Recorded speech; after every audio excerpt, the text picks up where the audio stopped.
नाही, आता तुम्ही घराचे प्रश्न विचाराल तर घर तर आहेच प्रत्येकाकडे. बिना घराचा या महाराष्ट्रात किंवा भारतात कोणी नाही. शिक्षण पण सगळेजण घेता येतात. शिक्षण घेतानाही कर्ज काढलेलं आहे मराठ्यांनी, घर बांधतानाही कर्जच घेतलेलं आहे मराठ्यांनी.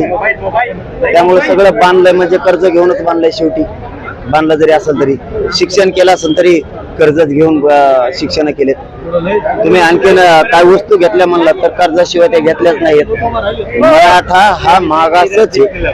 विनाकारण तुम्ही कसल्याही अटी शर्ती घालून वाहन तर हे आहेत तर वाहनाचं कर्जच काढलेत मराठ्यांनी. वाहन घेताना पण म्हणजे आता कर्ज बाजारी तर आम्ही आहोतच, म्हणजे मागास आहोत तू. म्हणजे वाहन घेतलंय आणि ते कर्जाने घेतलंय म्हणजे काय आम्ही सदन झालोत असं नाही. तरी पण आम्ही मागासच आहेत. कर्ज व्यवसायासाठी जरी वाहन घेतलं तरी ते कर्ज काढूनच घेतलंय म्हणजे आम्ही मागासच.